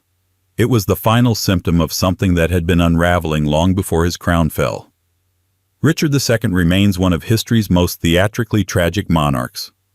A man who believed in the divine right of kings to such a degree that his own mortality seemed unreal to him. But it wasn't politics that first took him down. It was a body, or a mind, that seemed determined to slip free of its moorings, regardless of the crown at war.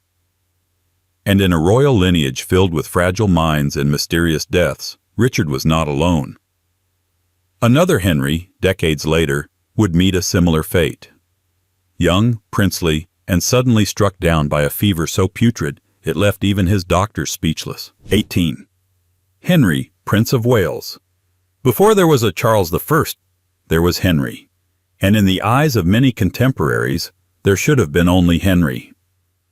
The eldest son of James VI and I, Prince Henry Frederick was England's great Protestant hope, dashing, devout, and dangerously popular. He was everything his father wasn't, athletic where James was bookish, decisive where James was hesitant, magnetic where James was quietly mistrusted. And then, just as he seemed poised to inherit the throne, he died, quickly, painfully, strangely, and under circumstances that, more than 4 centuries later, remain deeply suspicious. This is not to be confused with Prince Henry Frederick of an earlier era, a common mistake in historical circles. This Henry, born in 1594, was heir apparent to the first king of a united Britain. He trained as a warrior king, studied philosophy, debated policy with his tutors, and at just 18, had already begun shaping his own court. He was admired not only in England but across Europe. Foreign ambassadors praised his bearing, artists lined up to paint him. And his father, well, his father seemed wary. There were rumors that the prince's confidence unsettled the king, that James felt eclipsed by his own son's popularity. Then, in the autumn of 1612, Henry developed what was described at the time as a putrid fever. The illness came on suddenly.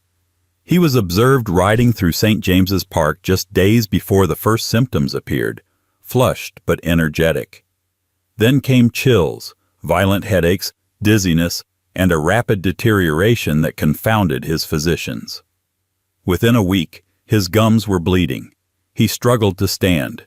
His skin took on a strange yellowish pallor, and his breath reportedly developed an unusual sweetness, a euphemism often used at the time to describe internal decay. The doctors tried everything, bloodletting, emetics, and the usual assortment of herbal concoctions. Nothing worked. Henry slipped in and out of delirium, at times crying out in Latin, at others unable to speak. His body swelled. He broke out in a rash that spread across his torso. Finally, on November 6th, he died, just shy of his 19th birthday. The official diagnosis was typhoid, or more vaguely, a malignant fever. But inconsistencies quickly surfaced.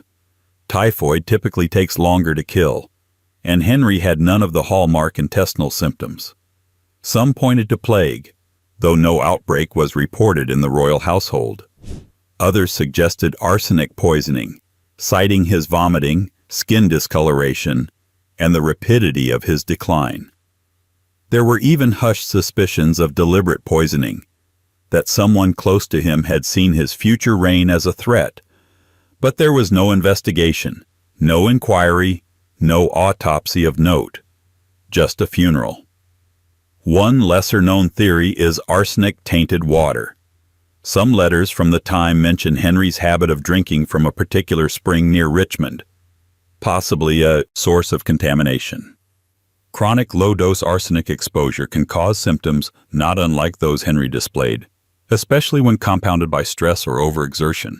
And yet, for all the speculation, the deeper mystery is not just what killed him, but why the royal court moved on so quickly. His younger brother Charles was elevated to heir. The narrative shifted. The mourning was public, but oddly perfunctory. And King James, who had been distant during the illness, seemed almost relieved, or, at least, no longer tense. Had Henry lived, historians speculate, England might have avoided civil war. He was less absolutist in temperament than Charles, more pragmatic in religion, and better liked by Parliament. But his death removed that future from the timeline, and replaced it with a far darker one. A brilliant prince, cut down in his prime by an illness that doesn't quite name itself. A royal death that feels less like an ending and more like a decision made somewhere off stage. And as history prepared for the reign of the ill-fated Charles I, another royal woman, just a generation later, would enter her own mysterious crisis. A princess whose body turned against her in the very act of creation, and whose sudden collapse would spark a national mourning still tinged with doubt. 19. Princess Charlotte of Wales. For a brief moment in the early 19th century, the future of the British monarchy rested entirely on one person, Princess Charlotte of Wales. The only child of George IV, then Prince Regent, and Caroline of Brunswick, Charlotte was more than a royal heir. She was a political symbol, a public darling, and, to a surprising degree, a private enigma. Her popularity stemmed not from perfection, but relatability. She was outspoken, spirited, sometimes stubborn. She defied her father's plans, chose her own husband, and carried herself with an almost revolutionary sense of independence, the kind of independence that monarchies rarely tolerate for long. And then, at the age of 21, she died, in childbirth. Or so the story goes. But as with many royal deaths, the details of Charlotte's end refuse to cooperate with simple explanations. Officially, her death in 1817 was attributed to complications following the delivery of a stillborn son. But in the margins of history, among the midwife's notes, the physician's hesitations, and the quietly suppressed accounts of her last hours, lies a very different kind of medical mystery. Not about the child she lost, but about the condition she may have carried long before the birth even began. In the days leading up to labor, Charlotte was described as unusually weak. Her face had become pale and puffy. Her legs were swollen. Her breathing was labored, and she complained of chest pain. These symptoms were dismissed at the time as normal discomforts of late pregnancy, but even by the standards of the day, they were concerning. A midwife reportedly noted a bluish cast to her lips and fingertips, a possible sign of reduced oxygen flow. She was confined to her bed and monitored around the clock. No one seemed prepared for what happened next. After a grueling 50-hour labor under the supervision of Sir Richard Croft, a man trained more in restraint than in intervention, Charlotte gave birth to a stillborn son. She was exhausted but initially stable. Croft declared the ordeal over. Then, hours later, Charlotte began to shake violently. She gasped for breath, lost consciousness, and died.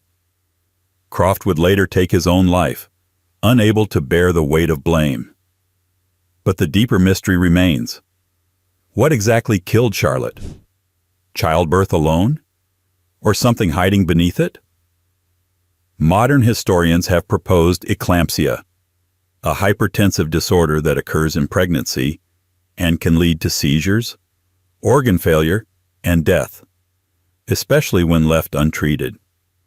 Charlotte's swelling, fatigue, and breathlessness are all classic warning signs. Another theory is amniotic fluid embolism, a rare but catastrophic event where amniotic fluid enters the mother's bloodstream, triggering an immune collapse. Still others have speculated about cardiomyopathy, an undiagnosed weakness in the heart muscle that could have been exacerbated by labor. But these theories raise an uncomfortable question. Even if Charlotte's symptoms weren't understood in her day, were they noticed and ignored? Croft's rigid adherence to natural labor may have prevented critical intervention. Some argue that had she undergone a cesarean, both she and her son might have survived. But cesareans in 1817 were risky, often fatal, and Charlotte, ironically, had insisted on a birth without unnecessary interference. What followed her death was a wave of unprecedented national mourning. Businesses closed, streets filled with black cloth. People wept in public. It was the kind of grief usually reserved for monarchs, and Charlotte, though never crowned, had already become something more than royal. She had become necessary.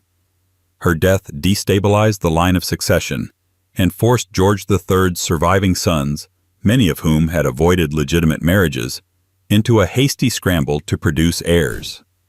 One such effort would result in the birth of Queen Victoria, Charlotte's cousin and eventual successor. But the shadow of Charlotte's death loomed over that birth and over every royal pregnancy that followed. Because it wasn't just a mother or a child that was lost. It was a future, one that had been bright, complicated, and unmistakably human. And it wouldn't be the last time a royal succumbed to a sudden wasting illness, in a quiet room with symptoms that didn't match the records.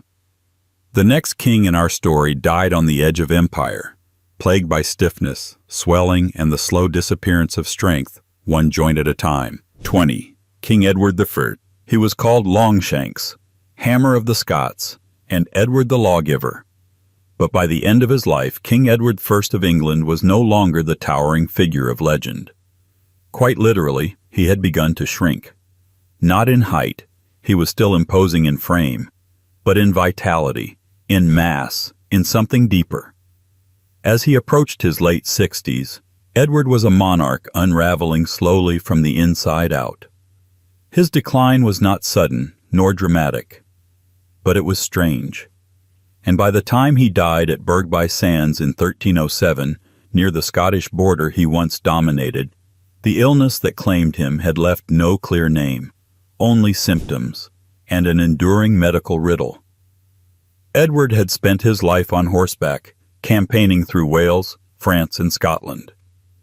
He was no stranger to injury or exhaustion. But sometime in his mid-60s, his constitution, once the envy of his court, began to erode. First came the chronic diarrhea. It persisted for months, then years, weakening him gradually. He lost weight, and his appetite dwindled. Then came the joint pain, particularly in the knees and ankles. His gait stiffened. He began riding in a litter instead of on horseback, though he insisted on accompanying his troops anyway. The king's attendants described increasing stiffness in the limbs, as well as swelling around the joints. His hands became too swollen to hold his sword without discomfort. He reportedly experienced episodes of fatigue so profound that he would sleep for most of the day and yet still wake exhausted. Court physicians applied the standard treatments, purgatives, poultices, herbal mixtures, none of which helped. The word dropsy appears in some reports, indicating a suspicion of fluid retention or heart failure, but even that diagnosis doesn't capture the slow, erratic nature of his decline. Despite this, Edward pressed forward with plans to march north and subdue Scotland once and for all. He even had his coffin ordered in advance, a grim practical detail that hints at how aware he was of his own deterioration. In the summer of 1307, while camped at Berg-by-Sands, his condition worsened dramatically. He became too weak to stand, then too weak to speak. He died in a tent within sight of the border, never seeing the final campaign he had planned for years. So what exactly killed him? Theories range from the pedestrian to the peculiar. Some suggest dysentery, but the duration of his illness argues against such an acute infection. Others propose inflammatory bowel disease, like Crohn's disease, which could explain the chronic diarrhea and weight loss, along with systemic inflammation. Then there's reactive arthritis, a post-infectious condition that might link his digestive issues and joint pain. A few have even proposed parasitic infection, perhaps contracted during one of his campaigns, slow burning, damaging his internal organs over time. There's also the possibility of renal disease, which would account for fluid retention, fatigue, and muscle weakness. But again, no single theory fits neatly. His illness didn't follow a linear path. It came in waves, steady, weakening waves, dragging him further from vitality with each passing month. What's unusual is how little drama surrounds his death, despite its timing. He died on campaign, yes, but without the glory of battle. He was not cut down by sword or treachery, but by a process that neither his enemies nor his physicians understood. His death marked the end of a brutal, reforming reign, and the beginning of a succession crisis, as his less able son, Edward II, took the throne. Yet Edward I's final years raise a quieter question. How does a king who ruled through sheer physical force and fear come to be undone by something invisible? Something that wasted him slowly, steadily, without ever showing itself directly. His enemies may have feared his armies, but it was something far smaller. microscopic perhaps, that finally defeated him. And it would not be the last time a Scottish connection hovered near a mysterious royal death. For just across the border, another king, this one mythologized in poems, battle cries, and church disputes, would die of a disease that history long misnamed and never fully explained. 21. Robert the Bruce, King of Scots. He was the warrior king of Scottish legend. Robert the Bruce, victor at Bannockburn, uniter of the clans, scourge of the English crown. His life has been shaped by myth, the spider in the cave, the blood-soaked battlefield, the defiance of empire. But beneath the armor and the lore was a man plagued by a long, creeping illness that shadowed his final years and left behind one of the oldest unsolved medical mysteries in British royal history. By the time Bruce was crowned King of Scots in 1306, he had already endured betrayal, excommunication, and the murder of allies. He spent much of his early reign fighting as a guerrilla leader, living in caves, surviving on scraps, and evading Edward I's relentless pursuit. But as the wars turned in his favor and Scotland began to stabilize under his rule, Bruce's body began to betray him, slowly, subtly, and then with unmistakable severity. Contemporary chronicles describe a progressive decline. He experienced chronic pain, facial deformity, limb stiffness, and difficulty walking. Some sources suggest he developed sores or lesions on his face and hands. Others mention a persistent, disfiguring affliction that left him unable to travel, attend court, or even fully raise his voice. Toward the end of his life, he ruled more often from his bed than from the throne. And yet, he remained mentally sharp, politically engaged, and determined to secure Scotland's future. So what was wrong with him? For centuries, the popular theory was leprosy, a label that appeared in English chronicles shortly after Bruce's death in 1329. It was the perfect accusation: moral, biblical, symbolic. A leprous king, impure, punished, divine in his suffering, fit neatly into the medieval imagination. It also served English propaganda purposes. To cast the Scottish king as diseased was to cast his reign as cursed.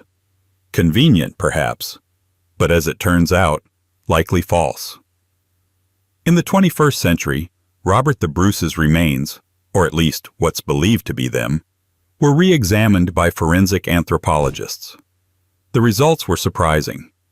There was no skeletal evidence of Hansen's disease, true leprosy, which leaves distinctive signs on the bones, especially in the face and extremities. Bruce's skull showed no such damage.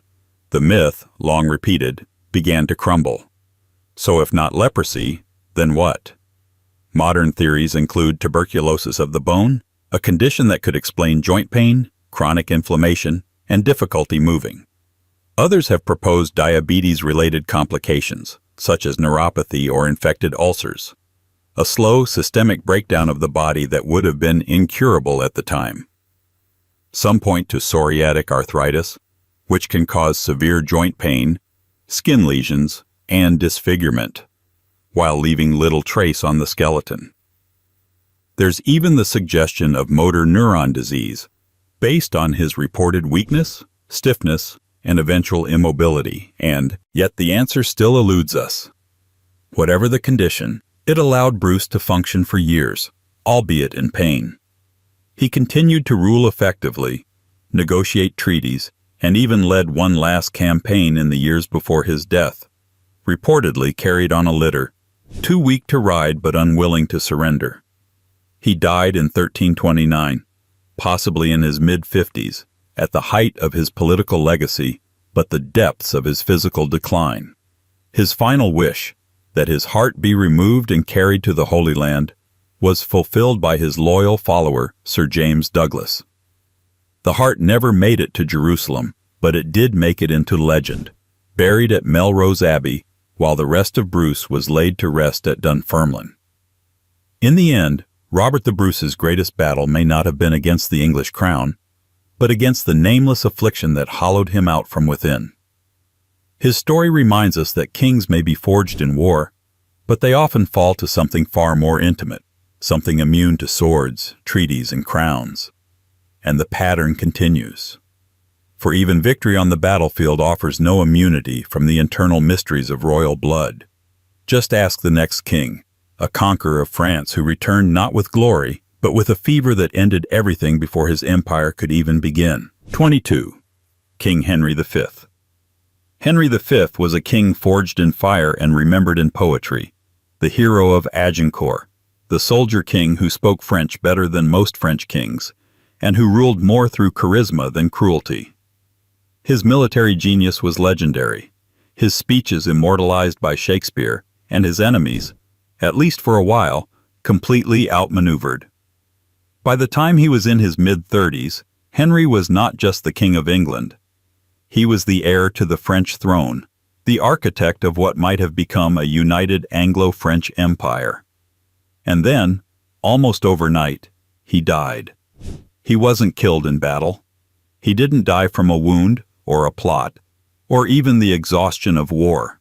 Instead, he succumbed to an illness so sudden and so peculiar that centuries later, medical historians are still baffled.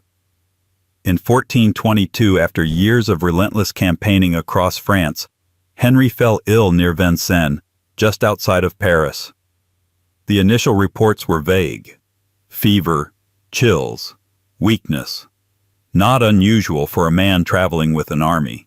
But the symptoms didn't follow the familiar arc of dysentery or plague. According to multiple chroniclers, he had suffered minor wounds in earlier skirmishes, but none were severe, certainly not life-threatening, and yet, within days, his condition deteriorated. The fever became constant, and strange discolorations appeared on his skin.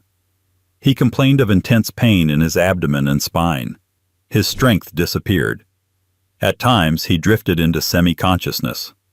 Reports from his household note that his breath grew shallow and his eyes turned glassy, as if he were no longer entirely present. One chronicler described it as a wasting of the king's flesh, another as the return of the black humors. There was no agreement on what he was suffering from. His physicians offered guesses: dysentery, malaria, even food poisoning. Some pointed to an outbreak of camp fever, others whispered about divine punishment. But none of these fully fit. Dysentery is rapid and dramatic. Malaria, though possible, was rarely fatal so quickly. Food poisoning doesn't last for weeks. Henry lingered for nearly a month before dying, not in battle, but in bed. One modern theory is tuberculosis, particularly the extrapulmonary kind, which can affect the spine and cause immense pain, fatigue, and eventual organ failure. Another is leptospirosis, a bacterial infection spread by water that could explain the fever, abdominal pain, and neurological symptoms. A more recent suggestion includes toxic shock syndrome, especially if an infected wound from his military campaign triggered an overwhelming immune response. But no one really knows. What's strange is how little scrutiny his death received at the time. There was mourning, of course, immense mourning, but no formal inquiry, no thorough medical record. Perhaps that's because Henry's death created a political crisis that required fast solutions, not open questions. His 9-month-old son, the future Henry VI, was suddenly King of England and France, a baby on 2 thrones and no roadmap for how to hold them. The real tragedy is that Henry V died at the height of his power, not the end of it. He had just begun consolidating his dual monarchy. His court was thriving. His enemies were reeling. And then, in a castle outside Paris, something inside his body, small, silent, unnamed, pulled it all down. His last words were reported to be of heaven and duty. His legacy would become mythic. But his final illness? That remains an open file in the medical history of monarchy. A sudden collapse where nothing visible was broken, and everything internal simply failed.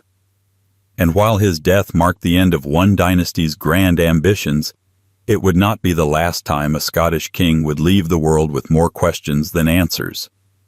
For the next monarch's decline would be written not in victories, but in yellowed skin, dark visions, and the quiet unraveling of a broken heart. 23. King James V of Scotland. James V died with a crown on his head and a question mark around his cause of death. A mystery tangled in legend, grief, and the long, slow collapse of a royal body that seemed to give up before its time. He was only 30 when he died in 1542, but by then he had seen enough betrayal, bloodshed, and political frustration to age anyone twice over. He had lost battles, lost friends, and, in the final bitter twist, lost his wife and 2 infant sons, all within the same narrow span of time. But it wasn't war that killed him. It was something far more elusive. The story, as it's often told, is poetic. James died of a broken heart after his catastrophic defeat at the Battle of Solway Moss and the death of his queen, Mary of Guise's predecessor, Madeleine of Valois. He learned that his newborn child, a daughter, not the male heir he had hoped for, had survived, but he supposedly muttered the words, "It came with a lass, and it will go with a lass," a fatalistic reference to the Stuart dynasty's uncertain origins and probable end. Then he turned his face to the wall and died.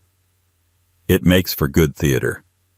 But the symptoms tell a more complicated story. In the weeks before his death, James was reportedly suffering from fevers, fatigue, swelling, and bouts of delirium. He was too weak to ride, too tired to speak at length. Letters written during this time reference his wan complexion and yellowing of the eyes. His appetite vanished. He took to bed and rarely rose. His doctors, in typical 16th century fashion, diagnosed it as a wasting fever, a phrase that covered everything from liver failure to despair. Modern historians, not content with poetic vagueness, have proposed several medical theories. One of the leading candidates is viral hepatitis, likely hepatitis B or C, both of which could explain the jaundice, fatigue, and systemic organ distress. These viruses were not uncommon in early modern Europe, often spread through poor sanitation or infected blood. A severe infection could have rapidly escalated into liver failure, especially in someone already weakened by stress and grief. Another possibility is typhoid fever, a bacterial illness transmitted through contaminated food or water. Entirely plausible for a king on campaign, staying in temporary camps and surrounded by less than sterile conditions. Typhoid can cause prolonged fever, abdominal pain, confusion, and weakness, and it often left its victims bedridden for weeks before death. Then there's the psychological theory that James's mental state deteriorated to the point of psychosomatic collapse. While this doesn't account for his physical symptoms, it's true that he was under extraordinary emotional pressure, losing his wife, losing his army, losing control of his realm. Such immense grief might not kill the body directly, but it can certainly weaken it enough for something else to finish the job.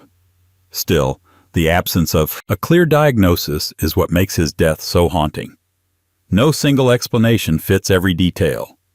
He didn't die on the battlefield, nor did he die in madness or violence. He died quietly, inconveniently, and ambiguously, and left a newborn daughter, Mary, Queen of Scots, to inherit a broken throne. And so another king slipped through the cracks of medical certainty, not from a blade, but from something his physicians couldn't see, couldn't name, and couldn't stop. But the pattern was far from over. In fact, it was repeating itself, for even before his execution, one of James's English counterparts was suffering from his own inexplicable symptoms. Spells of dizziness, chest pains, and mysterious blackouts that may have pointed not to politics but to a hidden flaw in the machinery of his very heart. 24. King Charles I. Most remember King Charles I for how he died, the scaffold, the silence, the single swing of the executioner's axe that cut short a monarchy and shocked all of Europe. But long before the politics, before the trial, before the divine right unraveled in public, Charles was already living with something far stranger and far more private, an invisible affliction.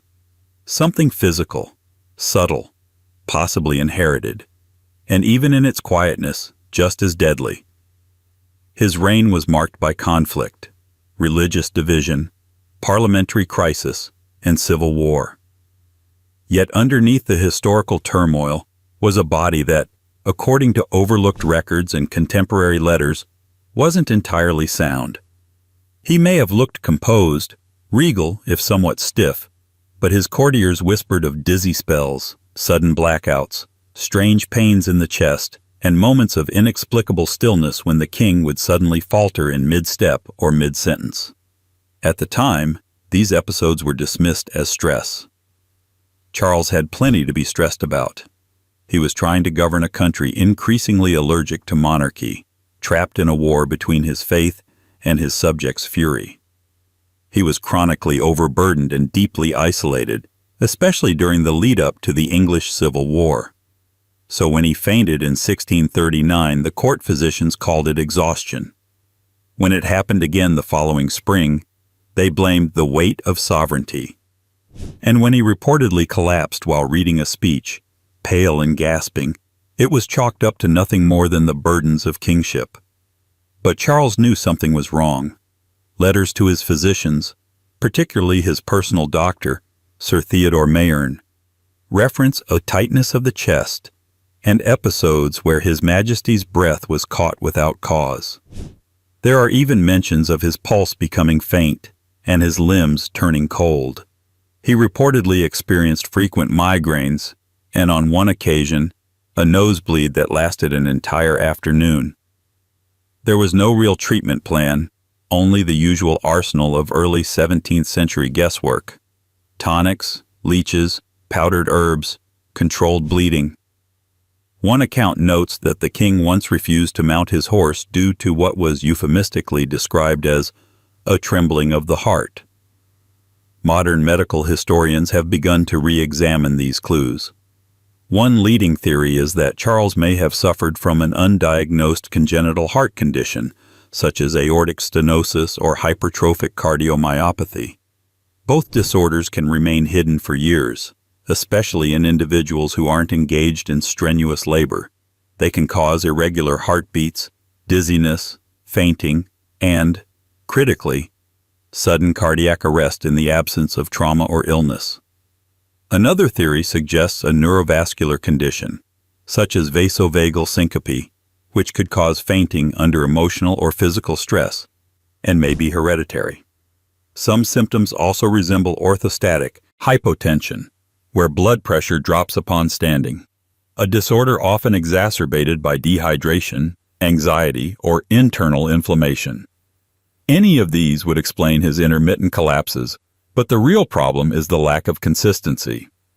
His symptoms weren't progressive in a linear sense. They came in bursts, then vanished. There's even a darker possibility, a vascular malformation, possibly cerebral or spinal, something present from birth, hidden, dangerous, and entirely untreatable in his time. These anomalies, like arteriovenous malformations, AVMs, can cause sudden pain, weakness, even temporary paralysis or confusion, and remain invisible until they rupture, or until they don't. Of course, his final downfall wasn't medical. It was political. The war broke him in other ways. After his capture and trial, his final weeks were watched by guards and clerics, not physicians. There are no detailed medical accounts of his condition in those last days. But some observers noted how calm he seemed, serene even, as if he had already passed through some private reckoning long before his trial ever began. Charles I died by execution in 1649, an event so singular and shocking that it has overshadowed every other part of his life. But if the records are accurate, if he did experience fainting, weakness, blackouts, and chronic fatigue, then it's possible that his death was only the second time his body failed him in a public setting. The first failure may have been happening quietly all along, in private chambers, in whispered consultations, in brief but terrifying lapses no one could explain.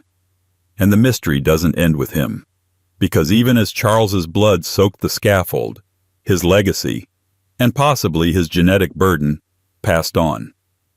not just through his children, but through a fragile boy, born just decades later, who would become the last hope of a dying dynasty. A child so sickly, so strangely afflicted, that his survival was considered a miracle. A boy whose head grew too large for his crown, and whose bones betrayed him before his country ever could. 25. Prince William, Duke of Gloucester. He was the boy who should have saved the dynasty. Born in 1689 to Princess Anne, the future Queen Anne, and Prince George of Denmark, Prince William, Duke of Gloucester, represented something the Stuart monarchy desperately needed: a Protestant male heir. After years of failed pregnancies, miscarriages, and infant deaths, his birth was treated as nothing short of divine intervention. Bonfires were lit, bells rang, prayers were offered in cathedrals and whispered in alleyways. England exhaled, briefly. But William was never healthy. From the moment he entered the world, his body waged a quiet, relentless war against itself. He had no visible deformities at birth, but he was described by midwives as fragile, and by his mother with more anxiety than pride, as "my poor boy." As he grew, his condition only became stranger. His head enlarged disproportionately, his limbs were stiff, his movements jerky, and he struggled with even basic motor functions. He walked late, he often fell. By the age of 5, he required support just to stand upright. Doctors were puzzled. They used phrases like nervous instability and water on the brain, early approximations of what modern medicine might call hydrocephalus, a condition in which excess cerebrospinal fluid builds up in the brain, often causing swelling, pressure, and impaired development. William's oversized head and frequent headaches point to this. So do the repeated references to his sensitivity to light and sound, and his frequent nausea. But hydrocephalus alone doesn't account for the full spectrum of his symptoms. As he aged, William experienced recurrent infections, unexplained fevers, and alarming frailty for a boy of his rank and resources. He suffered from swelling in the joints, periods of fatigue so intense he was unable to speak, and muscle weakness that seemed to fluctuate with no clear cause. By the time he was 7, it was clear to his physicians that his immune system was not functioning normally.